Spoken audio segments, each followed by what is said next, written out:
I'm also going to start recording now and allow participants to join us.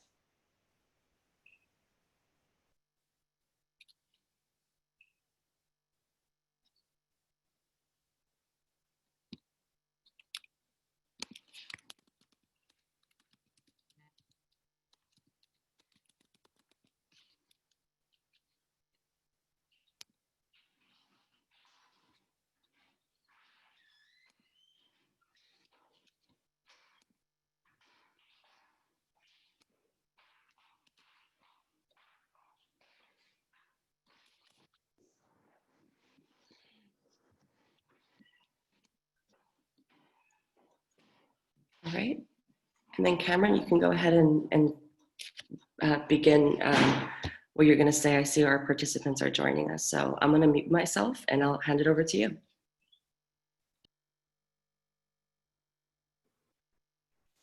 Hello, everyone. Welcome to the Black Youth Town Hall. My name is Cameron Adams, and I'm going to be one of the co-facilitators today, along with Dr. Wisdom Powell. So let's get into it.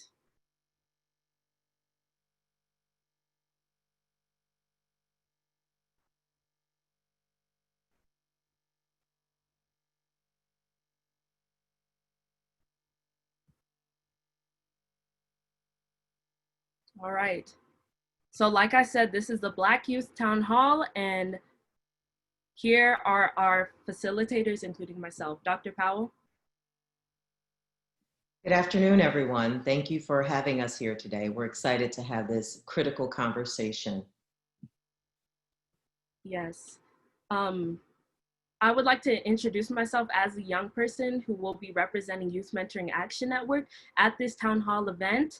A little bit about Youth Mentoring Action Network. It is an organization that uses healthy mentoring relationships to create equity and justice within the Inland Empire.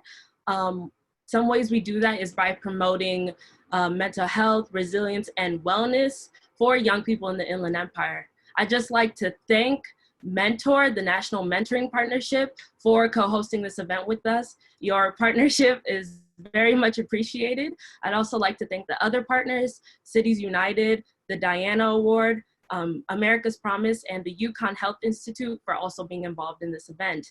I'd also like to acknowledge the EMON staff, Isabella Chavez, the Director of Programs, and Kaden Maldonado, the Director of Training and Outreach, for both continuously working hard on our behalf on a daily basis. I'd also like to give a huge shout out to the founders of Youth Mentoring Action Network, the doctors Tori and Gail Wieston-Certain, for creating an organization that gives youth, such as myself, a platform to lead. I'd also like to say that all of the young people on this call have been active in collaborating on the questions and details of this event, and that we will all be monetarily compensated for the expertise we're going to be sharing with you all today.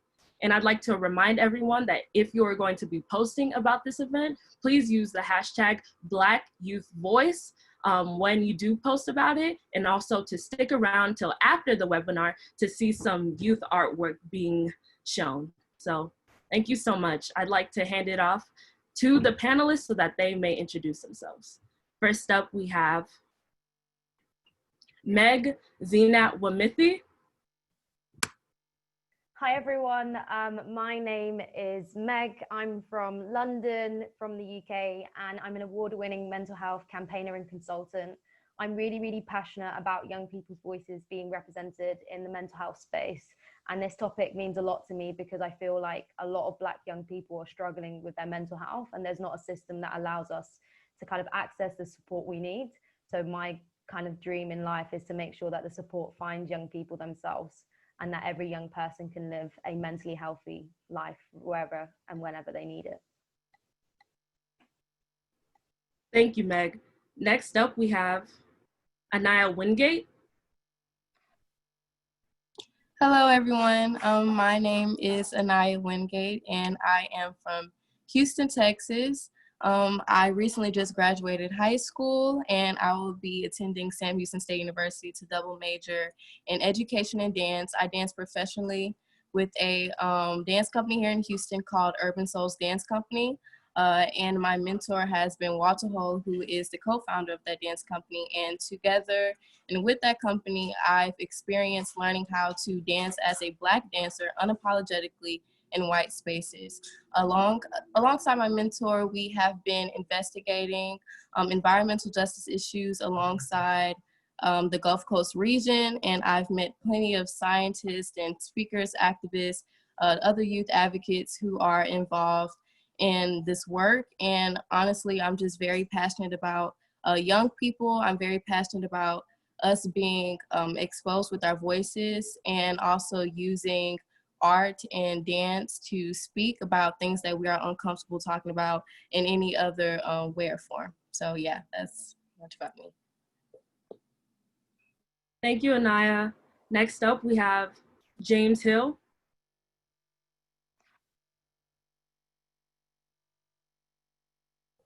Oh, hello. Oh, hi. My name is James Hill. I am representing Big Brothers and Big Sisters. And as for right now, I have a company. Well, I am the CEO of Right Away. And basically, my company is based off of like helping other people with anxiety and other stuff like that. And another thing is, I do have a big brother, big sister named Steve.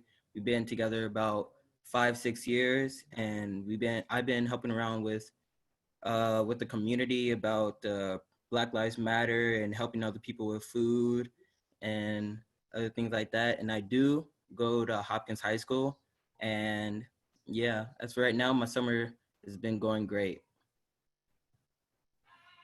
Thank you, James. Next up, we have Jailen Leavell. Hi, everyone. My name is Jailen Leavell. I'm from Louisville, Kentucky. I'm a rising senior at Tennessee State University, where I major in mass communication, concentration, broadcast journalism. Really a little bit about me. I go to HBCU. I was the White House Initiative competitiveness scholar for my HBCU, really working with this presidential administration to advocate funding for HBCUs. While at home, I worked with the Youth Violence Prevention Research Center, really just looking at root causes of violence prevention in our community. And I'm also a fellow for, most recently, Cities United, and on the ground here in Louisville, Kentucky, advocating and protesting, demanding justice for Breonna Taylor. Thank you, Jailen. Next up, we have Aric Hamilton. Hello, my name is Aric Hamilton. I'm a native of the St. Louis region, and I am a student at St. Louis University, a rising sophomore there, and I'm studying secondary social science education. My work is mainly engaging in diversity, equity, and inclusion work, as well as anti-racist, anti-biased educational practices throughout the American educational system, whether that be K through 12 and higher ed. My goal is to help lead the abolition efforts in our schooling, and hopefully that we have a equitable, equal system for all one day. Thank you, Aric. Next up, we have Gabrielle Bello. Hi everyone, my name is Gabrielle Bello and I'm from Chicago, Illinois. I'm a current rising junior at the George Washington University in DC, where I'm studying human services and social justice with a minor in law and society. And basically what I'm passionate about is inspiring and helping my generation ignite the global fight to deconstruct institutional discrimination. And I'm very passionate about tackling social justice from many intersectional viewpoints, and hopefully we can create a new system altogether. Thank you, Gabrielle. Next up, we have Panelist X, or the Anonymous Youth. Hi, due to safety, I'm going to remain anonymous, but I do represent Youth Advocate for Mentoring, which is a program that takes 12 young leaders to learn in terms of advocacy, policy making, grassroots organization skills, and just in order for all of our 12 youth to create positive change in our communities, in our nation. We travel to DC and host virtual trainings, And basically, we're just trying to create policy memos to build professional development skills. And I'm located in Richmond, Virginia. Thank you, panelist X. So we're gonna hop into our first question, and this is going to be, what are you seeing going on in our nation in regards to police brutality, and when were you first made aware of it? Do you think the media is accurately representing the police?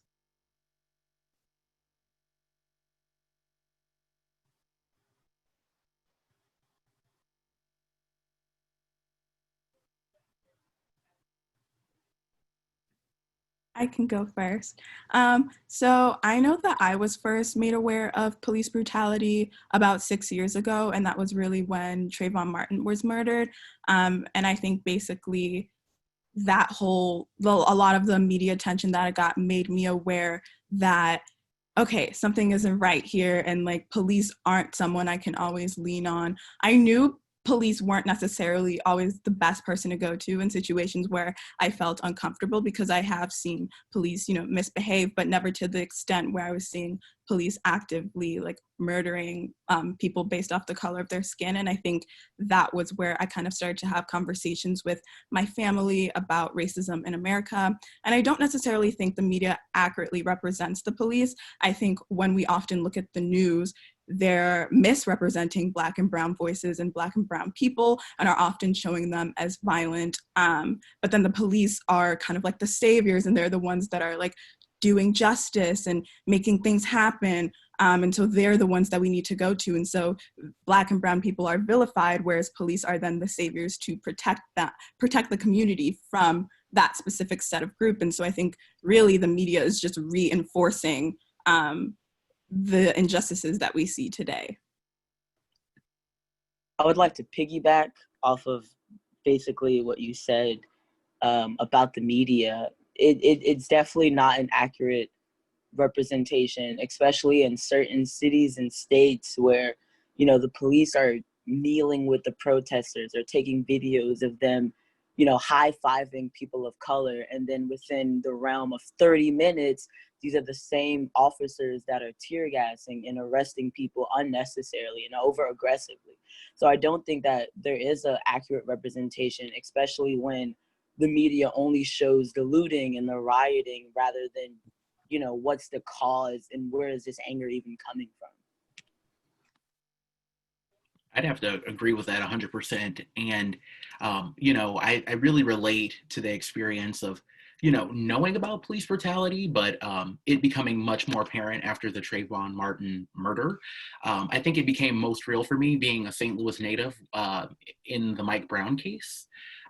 Understanding the context of our situation with the Ferguson unrest, it became so real to me at a personal level, even though I do not live in Ferguson. Ferguson's only 10 minutes away from where I live.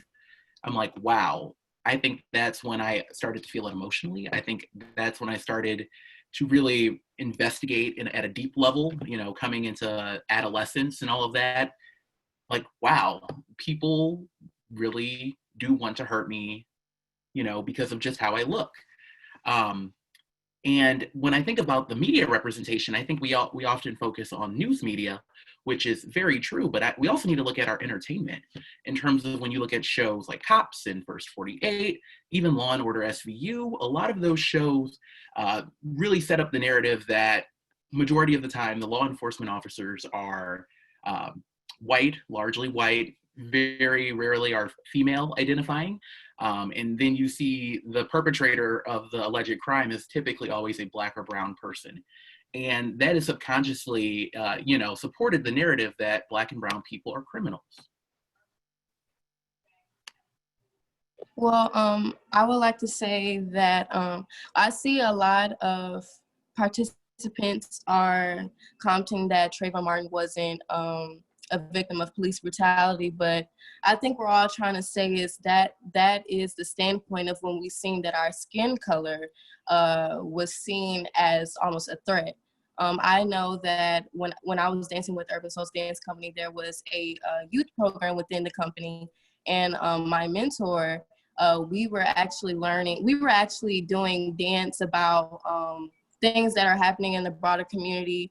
And when I did hear about Trayvon Martin and then the Sandra Bland case, when we started dancing about things that involve Black people being harmed by police brutality or just being affected by systematic racism and oppression in general, that's when I started to realize that, hey, like, there's really something wrong and there's really something going on here. I feel like the media portrays the police enforcement as some sort of savior when in reality we are seeing them really, like, you know, they have sort of this gang behavior. You know, they really portray Black and brown individuals who are very passionate about their voices as savages or thugs. We see this in the news and the media all the time, and it is extremely excessive at this point. And you know, when we ask, do we think the police enforcement is represented correctly by the media? Do we think Black and brown people are represented correctly by the media? Obviously, we are not. I feel like there is a lack of truth in the media when it comes to police enforcement. They are not very honest about the fact that the police enforcement was never really meant to support and protect us in general. I feel like the police enforcement was enforced not to protect us, but to, you know, basically just be a part of this system that is obviously racist. And, you know, this has been going on for over 400 years. It's nothing new. Add to that, because not growing up in the States, growing up in the UK, a lot of Black British young people, including myself, much of what we've learned about our race and our history has been what we've seen in the US. So for us, it wasn't a matter of sort of when were you first made aware. For us, we grew up, like it was something that you learned before you went out your house. Like I remember being roughly around 4 years old, just before I started primary school in the UK. And I had a very, very deep conversation with my family, and my parents sat our siblings down as well, and said very much, you do realize that because of the color of your skin, you are going to have to work 10 times harder than anyone else around you. And growing up in a village in a very, very predominantly white area, this was the truth. So we were very much made aware that it wasn't just society that was going to treat you differently. It was actually police. My dad made it very, very clear to my brother that as a man, as a Black man, when you go out there, they're only going to see one thing. So we were made aware of kind of police. I wouldn't even say it's police brutality, but police discrimination, because it starts with certain microaggressions that we don't actually attend to and we don't talk enough about. Microaggressions that you can be a Black male or Black woman wearing a hood and be deemed as a villain or deemed as a criminal, and that's does some really crazy things to your psyche, because you're always thinking about how you should portray yourself and how certain things like just wearing a hood in the rain can completely transform how the police look at you. So it's not a matter of when you were first made aware, it's more like, why were we made aware of it in the first place? Like, why do we have to be taught about these things before we leave our house, that you're already going to be self-aware of these things, like hyper self-aware, that wherever you go, you know, as a Black man or woman, you're going to be treated differently. So I just wanted to just bring that in with the idea that it's not just about first being made aware. We're taught at home. We're taught at home for our own safety, that when we go outside, there are certain things that as a Black man or woman you can or cannot do in front of a police officer to protect your own life. It's not just a matter of, oh, this is the right thing to do. It was to protect your own life.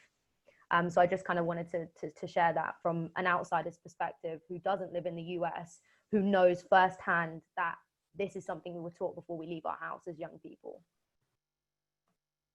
Yeah, oh, go ahead.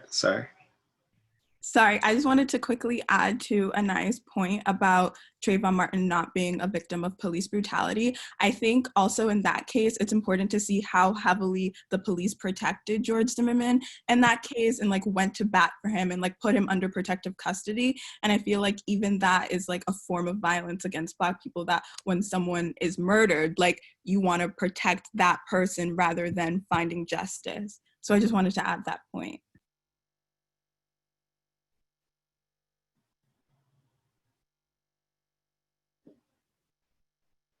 So I think this is a good segue for us. I've been listening a lot to these really powerful youth leaders talk about some of the emotional consequences of having, you know, to bear witness to these events. And one of the questions we have been pondering, as elders is how have you, been processing these events, especially given what was just shared about the fact that, the media plays such an important role in making sure that, one, we become aware, but that these images continue to be shown over and over again. And we've been curious about the psychological and emotional impacts on you. Can you talk to us as youth leaders about how you have been processing?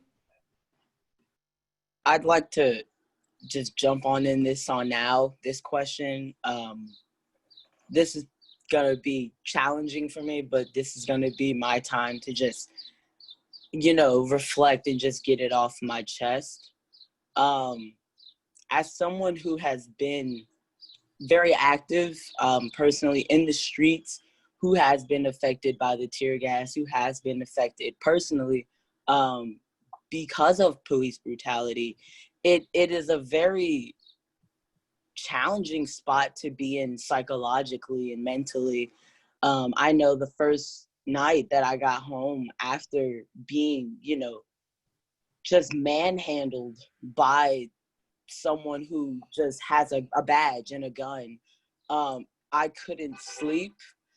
The entire experience is just very harmful, especially to a Black youth. It's like, who do you trust? If I were to be, God forbid, say someone robs my home, do I have the trust in me now to call the police? Do I believe in that their services are gonna help me, or do I fear that maybe these officers come to my home and they may suspect me as being the culprit?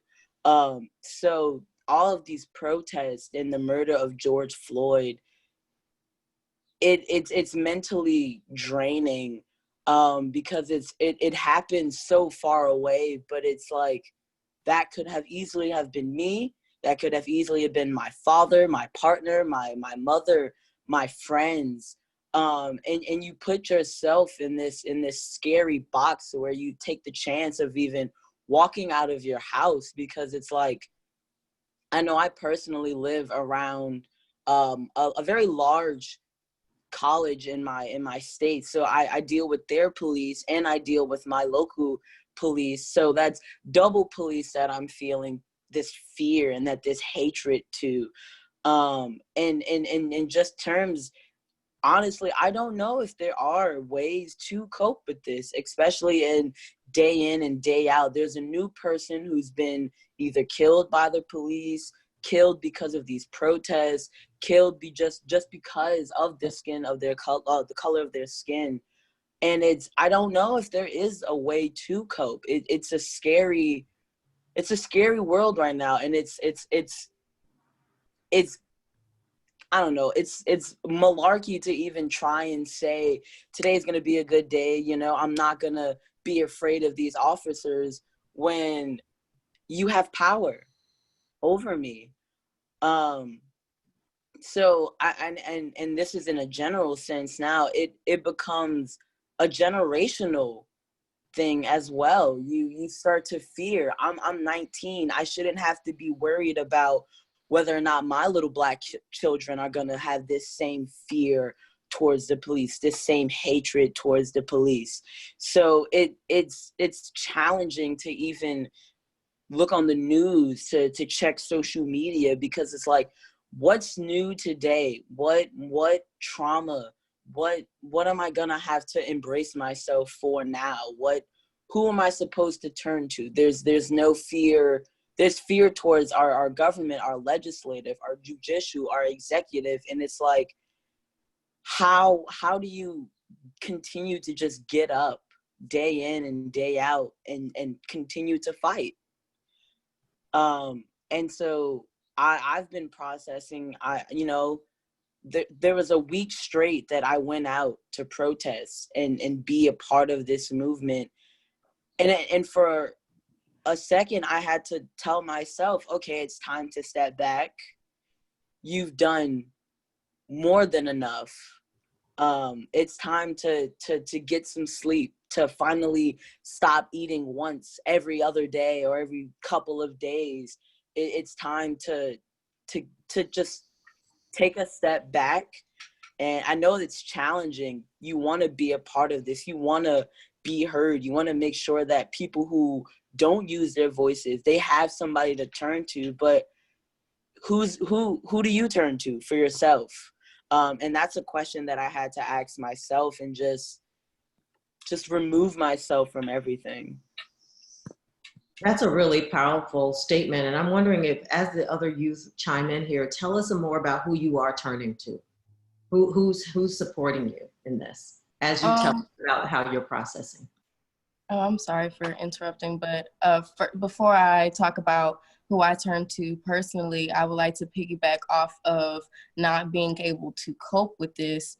Dealing with processing police brutality and systematic racism in general, we have no other choice but to process this. I feel like in this time, we are growing up feeling like we have to be prepared almost to be put in a situation where either we are a victim of police brutality, or my father is a victim, or my partner. Just like you said, literally it could happen to anyone. So we don't really have a choice whether or not we get to process, or whether or not we get to take 6 months to process. Really, we really have a short time to really actually understand what is going on. And I feel like we can see that in even like younger individuals than we are. Like my younger sister, just the other day, like TikTok is a really big social media platform right now, and she's really big on that, and she's only 8 years old.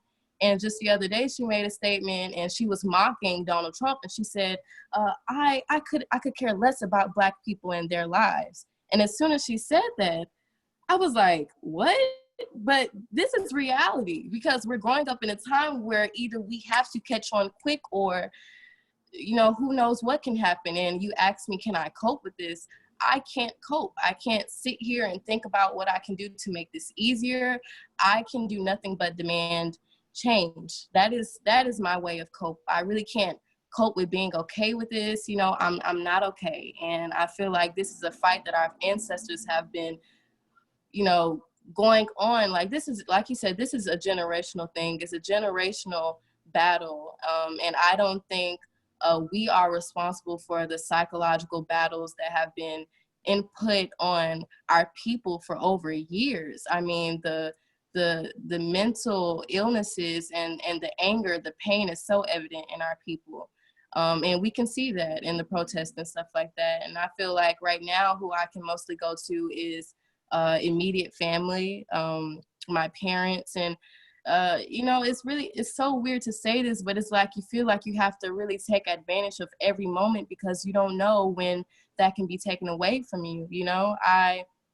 I can spend time with my dad, and before I leave my dad, I'm like, be safe, please be safe, super safe, super safe, because who knows what can happen. And right now, the people who we can go to are those around us in our community, our village, our circle, our support system, and other Black individuals who are going through the same thing. I feel like right now we need each other more than ever.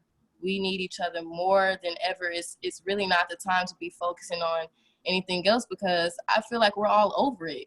We've had enough of this, and we're here for each other. And I feel like you can see that in the protests. People who are on the front lines, Black and brown individuals, Muslims, you have literally everyone coming together, because like I said, we're over it.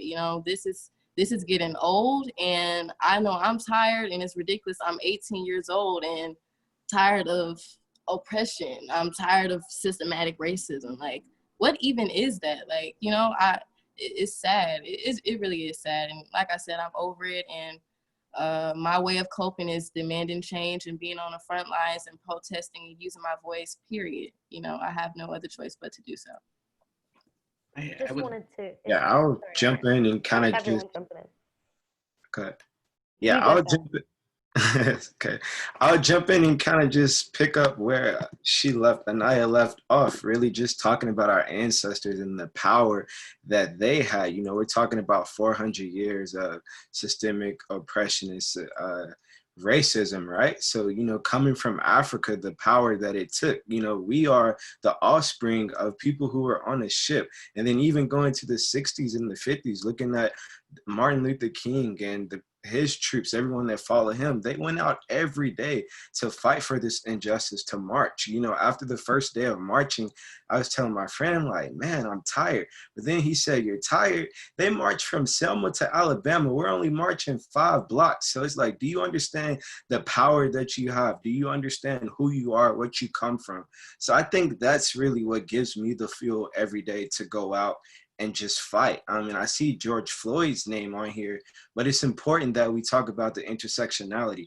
Breonna Taylor was also murdered by police terrorism. Her murderers are still out here in Louisville, Kentucky. That's problematic.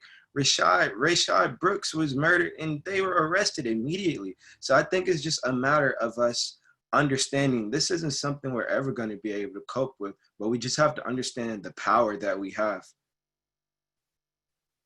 Piggybacking off of that, that's amazing, you know, and I've been thinking about that recently, Jailen, in terms of, you know, our ancestors, those who bled and were beaten for us just to get the little rights that we do have now, right? And thinking that, you know, we are living in the system that we really aren't allowed to cope. I was reading and it came to me about internalized capitalism in terms of like our value in our country is really determined by our productivity and not our humanity. And I have to constantly tell myself, you know, it's okay to not necessarily respond to this email in 2 minutes. You know, sometimes it's okay to take that breath, to get that water, to decompress, to detach from social media. Because I always get this guilt, and I'm pretty sure a lot of us get that guilt that, oh, we're not doing enough, we're not doing this, we're not doing enough to be valued in society. And then I realized that no matter how much we do, no matter how many degrees we have, no matter how many achievements we have, regardless of that, respectability politics don't mean anything. And that we should be valued as humans no matter where we are in this capitalist society, you know, and we shouldn't have to attach our value to things that have been created, that are social constructs. In terms of coping and managing that, I think of a quote from Audre Lorde where she said, caring for myself is not self-indulgence, it is self-preservation. And that in itself is an act of political warfare. And I think about that. Me taking care of myself is an act of political warfare because in the system, we are made to fall. We are made to crush. If you look at the life expectancy of Black individuals, we don't live as long as our white counterparts. Hypertension, diabetes, and that's not because of our race, that's due to racism. You have all these factors of systemic racism falling on top of us. We are literally dying from racism. Racism is killing us, whether we're at the end of a bullet or at the end of not being able to receive food in our neighborhoods because of food deserts, not having the access to work from home. As you see with the COVID-19 pandemic, majority of us did not have jobs where we were allowed to work from home. We are being exposed to being killed by racism in each and every way. That weighs down on you. I bet everyone's blood pressure across the board has gone up. I know mine's gone through the roof, and I have migraines every day. I'm sick and tired of being tired. Fannie Lou Hamer said it best. I can't believe that was almost 60 years ago, but I'm tired, and I'm only 19 years old. And I really hope that the generation that comes after us does not have to deal with the weight that we have on our backs now. Absolutely. And I'm wondering, I mean, this is so powerful, and I hope that the audience is listening to the voices of these youth who are telling us about the psychological and emotional weight of today's experiences, but also are talking to us about the intergenerational transmission of this. If we don't, as elders, deal with the racial injustice, our youth and children will be left to solve those problems for us, which really limits, I think, their potential to grow, heal, and thrive. So what I want the youth to tell us about next is, as elders, you know, in the village, how can we support or better support you as you navigate these systems? How can systems rise up to meet you at your highest healing intention? What can we do to better support you? I can go ahead and start. I've had this conversation not too long ago, and I was asked the exact same question, and I really had to think about what exactly does it mean to help us, because I know a lot of times adults naturally they try to help and guide, but will accidentally suffocate us or try to take control, take the lead, be in front. And the relationship that me and my mentor have has really taught me that collaboration is very important and sharing power is even more. I think it's very important that adults and elders right now, our mentors, guide us, but don't suffocate us, and join us as we are going through this, support us. You know, if I know for example, my grandmother, she's very aware that that I'm very passionate about this. And I'm supposed to be organizing a protest here in Houston, Texas for June 20th. And, you know, her first instinct was, I don't know about that. I don't think that's safe. I don't think you're going to do that. You know, like her first instinct was, no, you're not doing it. But the truth of the matter is I'm doing it, you know, but I feel like her immediate concern was her way of helping, you know, immediately telling me no, because she's trying to protect me. I feel like a lot of adults are trying to protect us right now, but, you know, in this time in the world, it's really not time to be convenient. You know, protecting is important, but we need to be standing alongside one another. So the collaboration and sharing power with one another is very important to think about when we're talking about tackling systematic racism and also tackling oppression that has been happening for over 400 years. You know, it's not the time to say that an adult can do it, but a kid can't, or a kid can't, but an adult can't. You know, we're on this line together. We're facing the same thing. We're dealing with the same things. And, you know, age right now really doesn't matter because, you know, there's 14-year-olds being killed by police brutality. So when we talk about age and power, it really doesn't matter how old you are. Authority needs to be shared right now. The adults don't, I wouldn't say the youth is taking a lead, but I would say that we are on the forefront. But when it comes to actually the adults supporting us, I feel like they need to share their platforms and allow us to use our voices and lead us there, if that makes sense. Just want to jump on what you said, Aniya, because I think that was like spot on. I think the role of kind of the elder generation is to elevate our voices. I talk about this a lot because I genuinely believe that young people's voices need to be heard authentically for what they are and not diluted, and that tends to happen. So when you think about it in an analogy, like young people don't just want a seat at the table, we want our own table and our own seats, and we're inviting adults to come on board of that. And that's the only thing that's going to really push this message. Like what we're looking for is allies. We're looking for adult allies who can elevate our voices and get us into rooms that we often get pushed out of. We no longer want to be a generation that is seen but not heard. Let us into these rooms, give us a platform to speak, and also support us, provide us with the resources that we need to elevate these voices and some of these visions that we have in our head.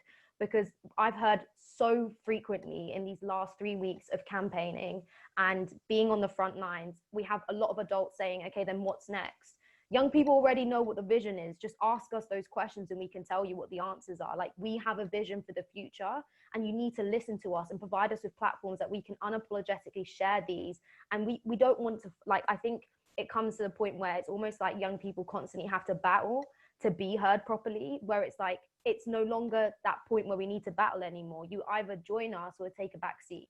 Because this generation, I can tell you for sure, as us young people, we're not waiting for anyone, really and truly. We're not going to be waiting for anyone, and we're inviting you into our rooms to help us, or you just have to take a seat and let us do the job. Because this, I'm really, really hopeful that our young people today are the people that are going to change this, because they're not just passionate about things. They are so strategic in how to get there. There is a vision. This isn't just effortlessly kind of campaigning for no reason. No, we're here to be seen, so then we can start to have conversations. So I think the biggest thing is elevate our voices, learn how to do reverse mentoring. There is a lot of people out there that can learn so much from young people. I mean, I don't think people actually understand the power of reverse mentoring. Learn as young people, use your voices to teach your teachers, use your voices to teach your managers, use your voices to teach your parents and your elder generation at home, because ultimately we have to be compassionate. They just don't understand how it feels like to be a young person. And ultimately, I want to see young people representing themselves. Let's get more young people into Congress. Let's get more young people as representatives, because that's where the system is and that we can make change. And for ages, we talk about systematic kind of oppression, but young people's voices have been dimmed down because they've created a system where young people don't get to have a seat at the table. So I really want to see so many more young people in places of influence so then they can make that change.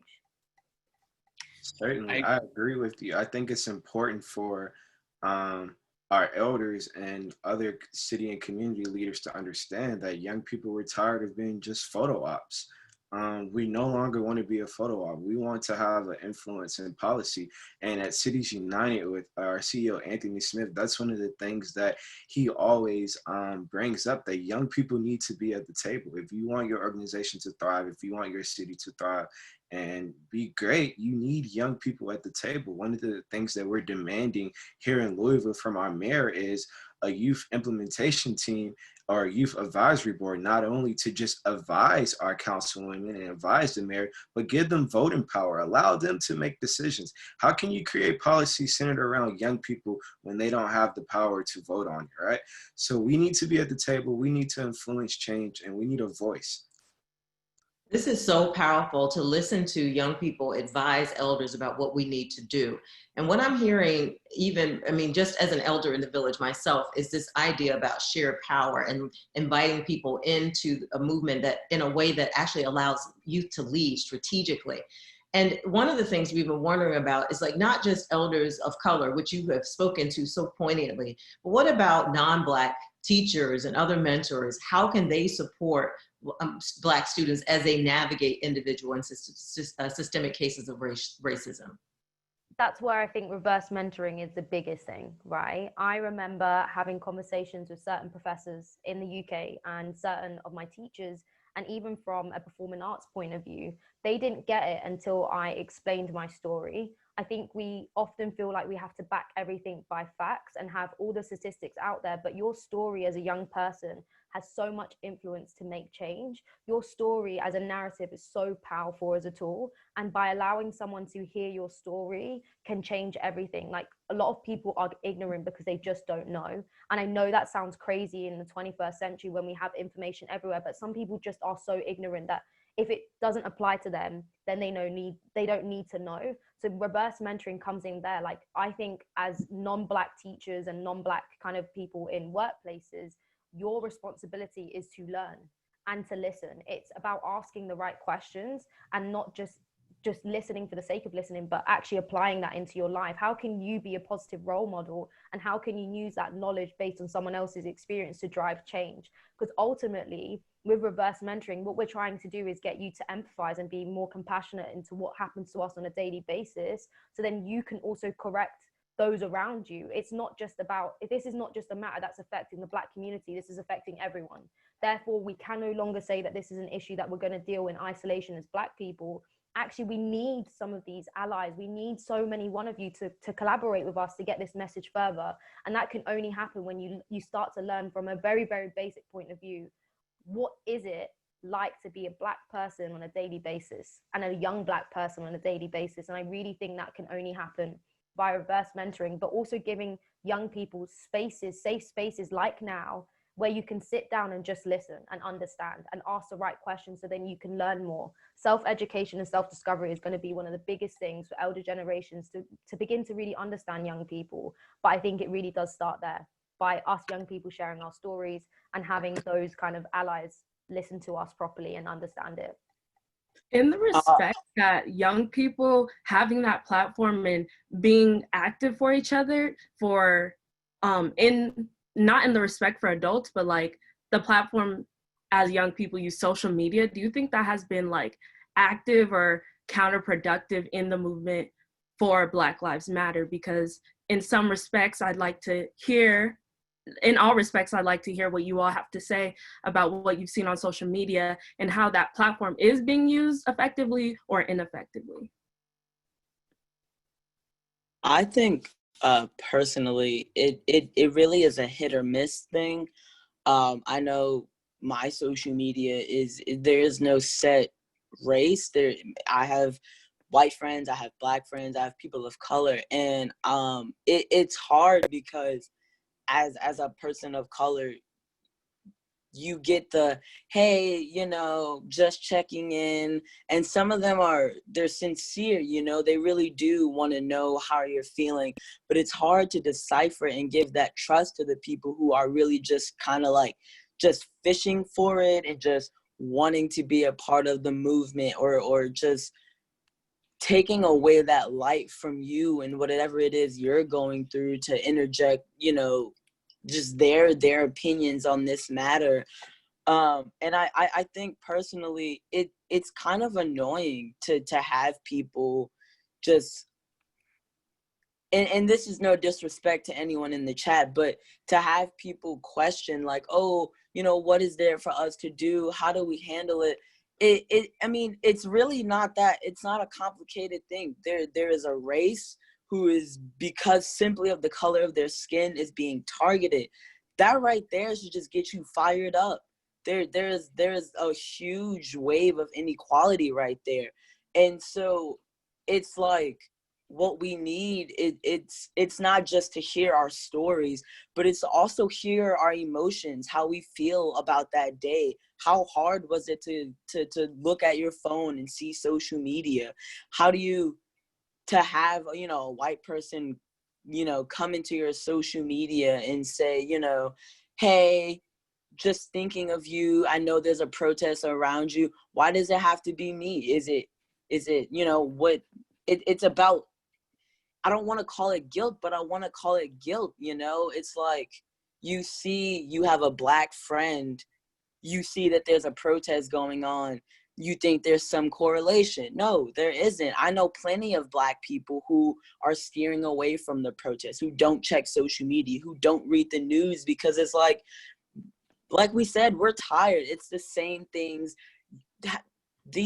Oppression has been going on for years, for centuries. It just shows its ways in a different face, in a different name. What we need is not, we just need that support, because what we want done for our community, we have enough strength, we have enough numbers, and we have enough anger to get it done. We just need the people we're going up against to see this isn't a Black and white thing. This is a, you've pissed Black people off, you've pissed white people off, you've pissed everyone off, and now everyone's tired. It's not about, hey, I know you're Black and I know these are Black Lives Matter protests. How are you feeling? Hey, I know you're tired. What's going on with you? How do we fix this? Yes. Yeah. Sorry, go ahead. Yes, and also we need to really understand, especially our non-Black peers on social media, that sharing images and videos and media containing Black pain is not helping your Black friends. And what I'm saying is, don't worry about sharing the news article. Yes, please share that. Please share the information, but please do not share videos. I saw the George Floyd video hundreds of times, countless of times. I saw multiple videos of just Black pain, and that's traumatic. We are reliving that trauma every time we see that. Instead of posting things like that, post information of how to help. Post ways you can donate or give your time, or other free ways that people can join the movement. Also, we need to be very careful about how we're framing social media in terms of posting Black Lives Matter stuff. We really want to make sure we're not at that fine line of performative allyship. You know, I'm pretty sure majority of my peers don't want protests and other Black Lives Matter related media to become the next spring break trip, because we didn't get to have that due to COVID-19. I've seen a lot of photo ops. I've seen a lot of people post their pictures and, you know, it make it kind of like a trendy flavor of the month thing, but Black Lives Matter is not a trend. Black Lives Matter is an affirmative statement that really shouldn't offend you if you truly care about all people. We know that all lives matter. I just want to have to make this statement here now. We know that all lives matter, but I'm going to use this example right here. If your neighbor's house is on fire, and you call the to call the fire department to put out the fire, are you going to say, well, my house needs water too? my house needs to be taken care of too. Most likely, probably not. Well, at least I hope not. Your insurance probably wouldn't like that. But the importance here is that the Black house is not only on fire, it is burning down to the ground. It's always been on fire. So we really need to become more aware of the language that we use, the way we frame arguments to support Black Lives Matter, and actually listen and use the word wait. Why am I talking? To understand what voice are we sharing on behalf of Black people, and what are we actually doing? Are we perpetuating narratives, or are we just kind of here to save our public face, or do we truly care about our Black and brown friends here? I think that's really powerful, Aric. And I love this terminology around performative allyship. That really resonates, because I think even elders experience that. And yet I'm also curious about identifiers of like folks in your circle, in your networks, non-Black and Black alike, who may be responding to you either in social media spaces or in your own environment, who are not contributing to the movement, who are not helping you to heal and cope. And I'd like to start with Gabrielle, because I think she's wanted to get in here earlier. So you can certainly give your points, Gabrielle, and then maybe pick up here about some potential like negative identifiers, like, when a person is kind of performing allyship and not really actually helping to serve you in your own healing. Yeah, I have definitely experienced a lot of performative allyship from my friends.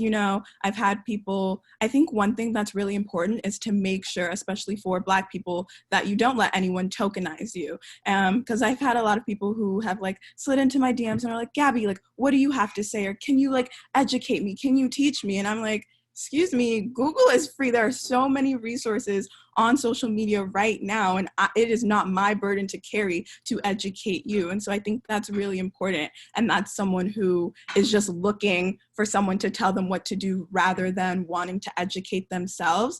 And I think also people who are just posting like nothing happened. I've also seen people post like their vacations, their fun weekend, when people are dying, people are being murdered. And so I feel like when people are acting like nothing is happening, they're showcasing their privilege and the fact that they do get to take a day off from this and that it doesn't affect them. And so I feel like once someone like shows you their colors, like don't bag them, don't always engage in these conversations of like, well, you need to understand. We should not beg people to see that like our life matters, that our life is valid, and they shouldn't have to, like Aric said, with the trauma porn, kind of, they don't need to see a man dying, gasping for his breath to say, okay, yeah, I now understand that like police brutality is real and your life matters. And so I think once you recognize that, to stop engaging with those people or engaging with that content to preserve your own peace is really important. I would like to say, especially when it comes to people with huge platforms, celebrities that are actually non-Black, these people who benefit off of Black culture, like, I've been seeing on Twitter, it's a war going on about, wow, like this specific person is not using their platform to talk about systematic racism, or this person hasn't said anything about George Floyd. I could care less if they said anything about George Floyd, because I don't need, it's not like we're begging people to see us. It's not time to beg. It's either you see it, you get with it, or you get left.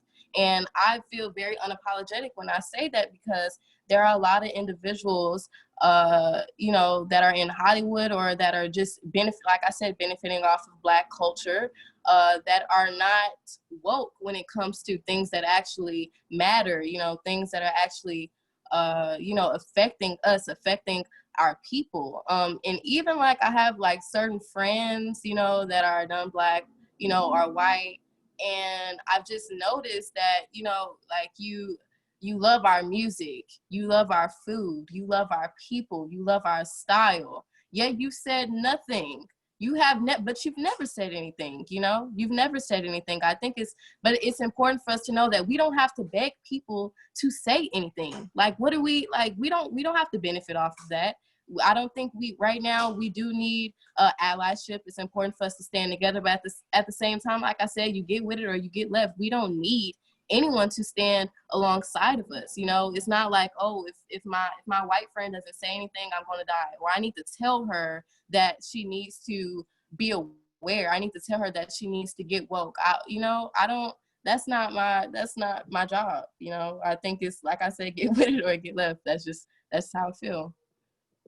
And I'm gonna piggyback off that. Just look out for certain words and phrases. If you're explaining how you feel about anything, whether it be, the simple things like, oh yeah, I'm going to the protest, or personal feelings about the police, or about like if you do participate in looting or anything, if you have to share and the person you're sharing is like, but, or what about, or if it's certain words you keep your ears out for. If they say that, you automatically know that this person is trying to argue with you in the most subtlest way. If you feel as if you should not have to explain why you're angry.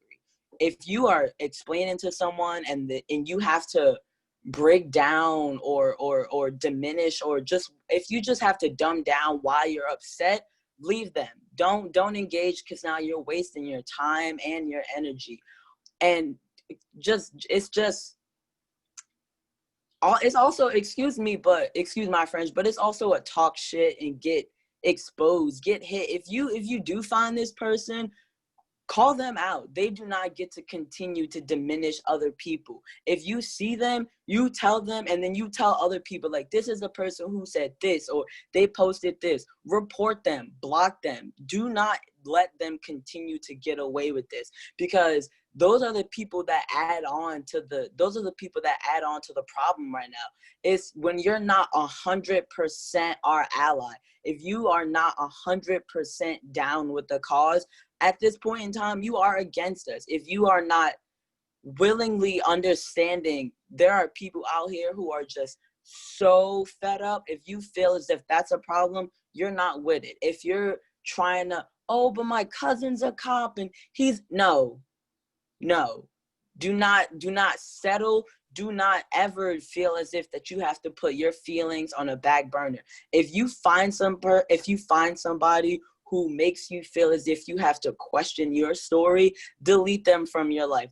They should not have any power over you in terms of what you need, what you feel. Let that be known right then and there. Don't settle. Yeah, I certainly agree with you, man. Really just, someone said there's 3 pandemics plaguing our world right now. It's poverty, police brutality, and then COVID-19. And with one of the pandemics, COVID-19, everyone wanted to listen. The experts were giving solutions. How do you flatten the curve? That's by staying at home, wearing a mask. But with police brutality, why aren't you listening? How do we flatten this curve? That's by listening.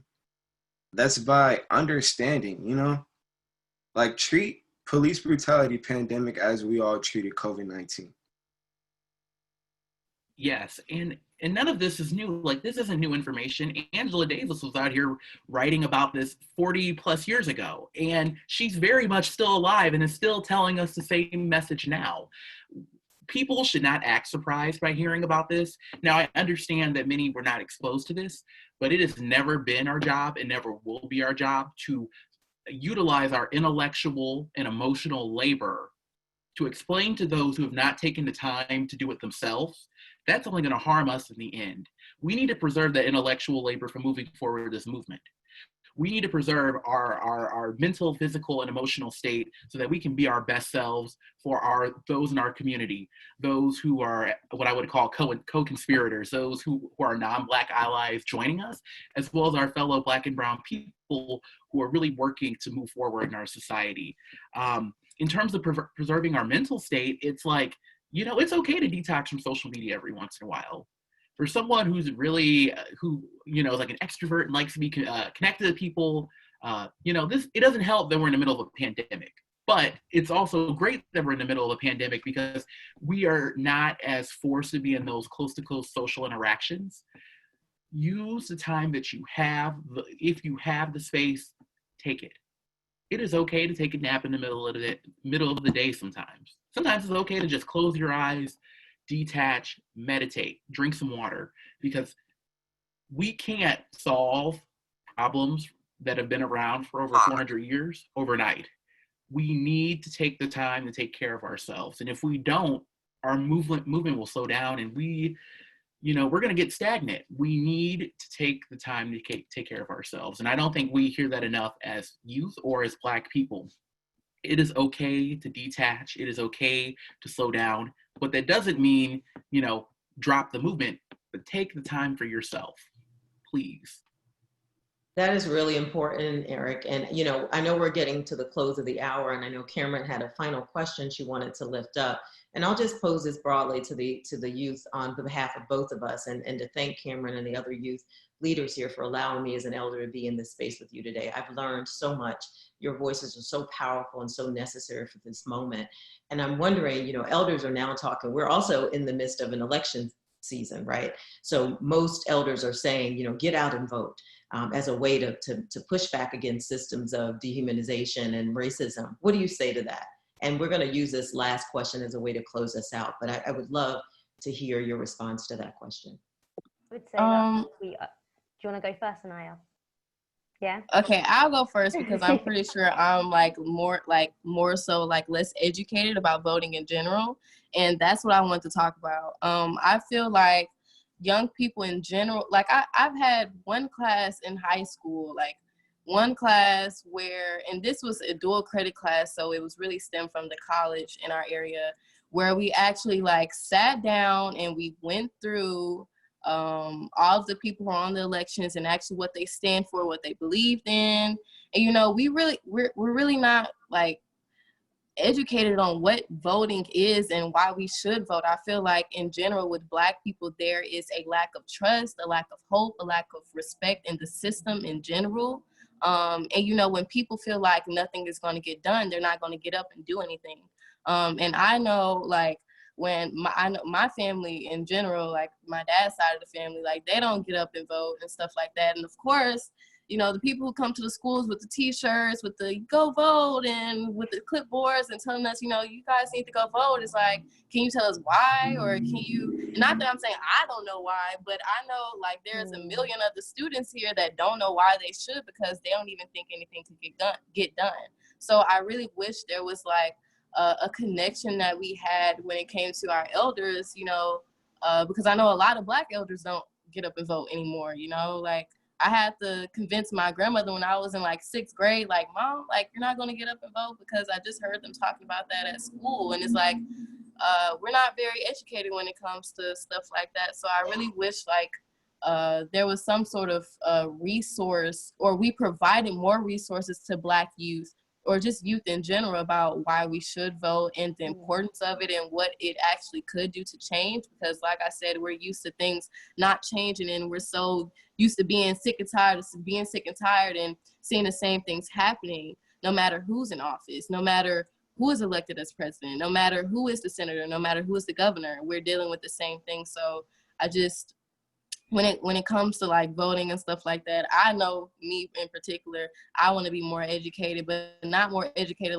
Google up something, why should I vote? I want to have a connection with someone or a relationship where I can talk to someone that can actually tell me this is why we should vote, and you know what I'm saying? So yeah.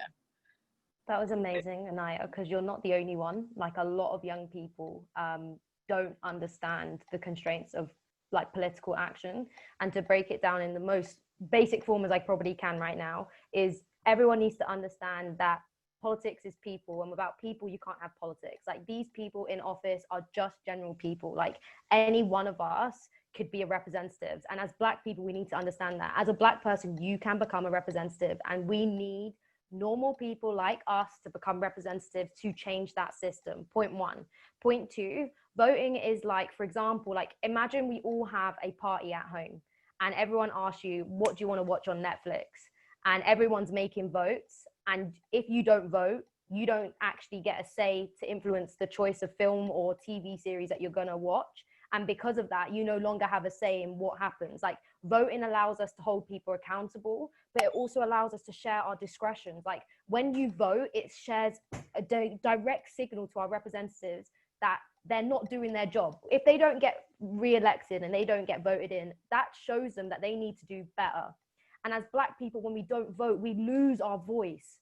Your political voice as a community is so important. And in the UK, I'm so lucky that as Black people, we understand this. We are so powerful in numbers.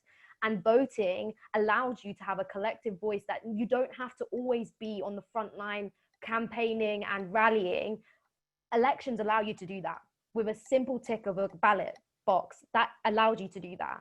And by voting, we don't actually understand how many people around the world never got chances to vote. Like, Black people fought. We talk about our ancestors. Martin Luther King voted, as in they worked so hard to allow us to be able to vote. They voted, they acted so hard to allow us to be able to be represented in these parliaments. And we have got to that point where we no longer see how important that is. And I just want to get you to understand that you don't vote because of the people. You vote for yourself. You vote because you earned that right to vote. You earned, as a Black young person, man or woman, when you turn that legal age, that is something that should empower you, because for years, your ancestors never got that chance. Lots of decisions would happen and we would never get a say. Like, being able to vote is so powerful. And whether your parents want to or not, urge them to vote, because at the end of the day, if you're not old enough to vote, your voices should be embedded in those that your parents, your grandparents, your cousins, your uncles can do. And in my household, we've always been taught that voting is your power. That's your tool. That's your one time of the year that you can basically show the government, listen, do better, do more. You need to listen to us as people, and we're holding you accountable and we're watching you. Our members of parliament would not be in the positions they're in unless they were voted in. And that's what you have to understand. So if we don't vote for them, they don't get to do the things that they do. So if we vote for those that we actually want to do the right thing, that's why it's so important to vote. Don't think about the people that you're voting for. Understand that the system that you're trying to change needs more people that think like you, behave like you, share the same values as you, and support your dreams. That's what their job is. They're there to represent you. That's why they're called House of Representatives. That's why they're senators. They're there to represent the people. And we are the people. If we gather in numbers and show that, they have no reason not to listen to us, because we're going to hold them accountable.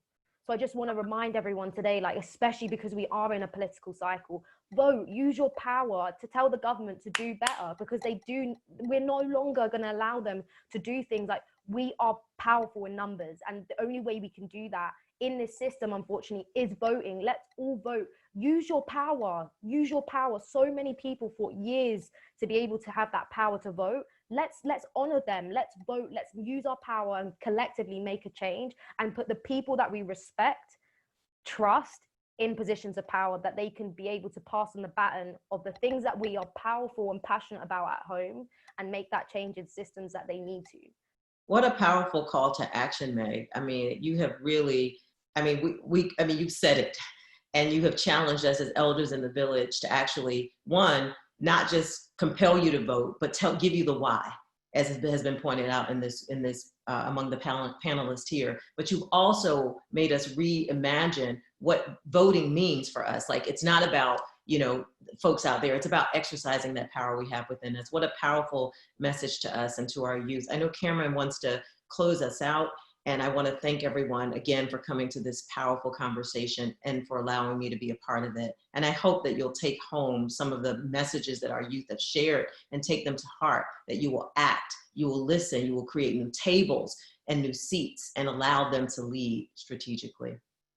Yes, thank you, Dr. Powell, and thank you everyone on the panel right now. I just would like to remind everyone that after the webinar, we will be showcasing some youth art, and I would invite everyone to stay and see that. And also that we are scheduling future conversations to continue this one, to continue the movement, and to continue what we've done so far. So thank you all, and without further ado, here is the art.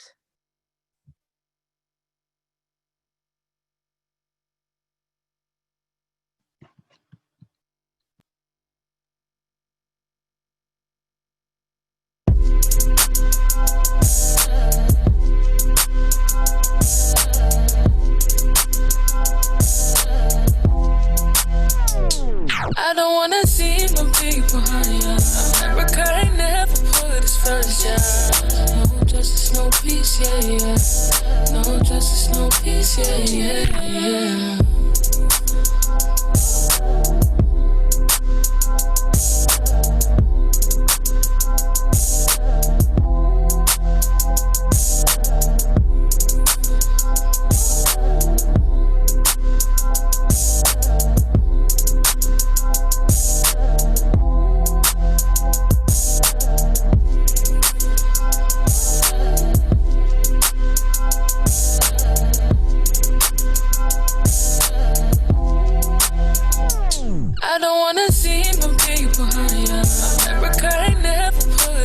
first, yeah. No justice, no peace, yeah, yeah. No justice, no peace, yeah, yeah, yeah.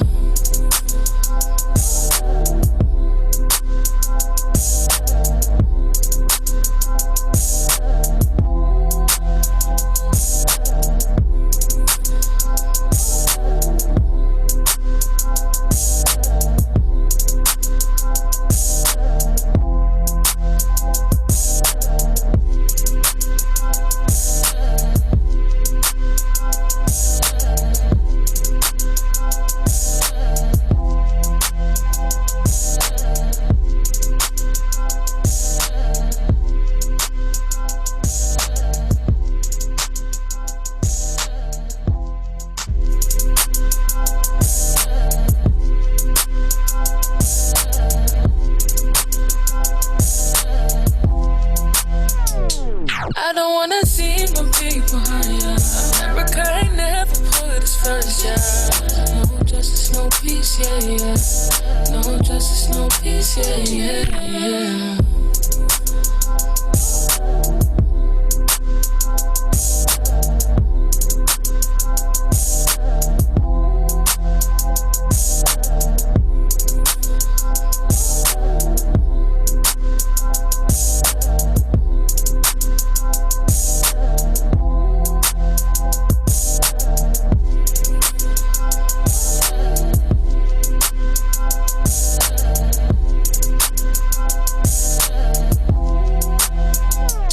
I don't wanna see my people higher. America ain't never put us first, yeah. No justice, no peace, yeah, yeah. No justice, no peace, yeah, yeah, yeah.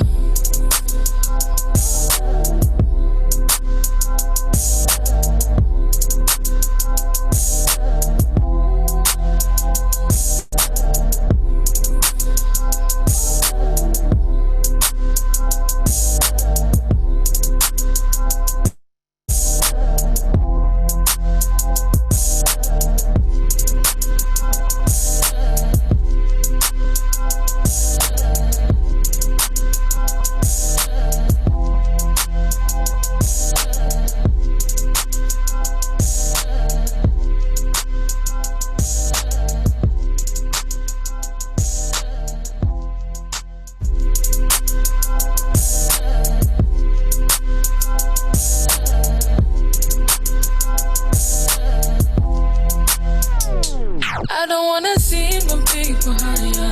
America ain't never put us first, yeah. No justice, no peace, yeah, yeah. No justice, no peace, yeah, yeah, yeah.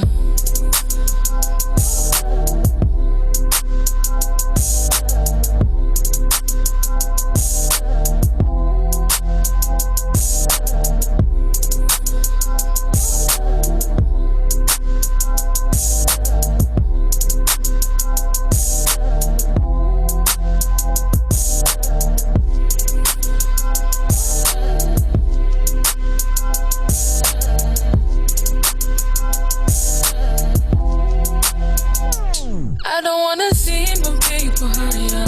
America ain't never put us first, yeah. No justice, no peace, yeah, yeah. No justice, no peace, yeah, yeah, yeah.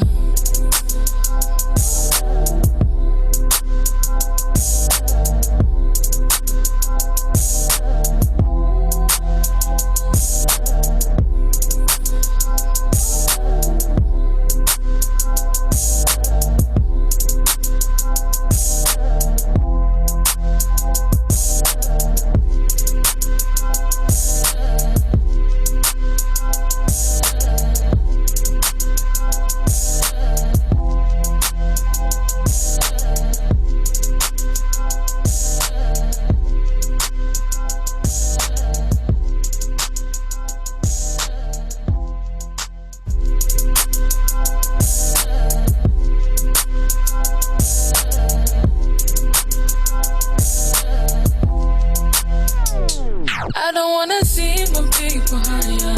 America ain't never put us first, yeah. No justice, no peace, yeah, yeah. No justice, no peace, yeah, yeah, yeah.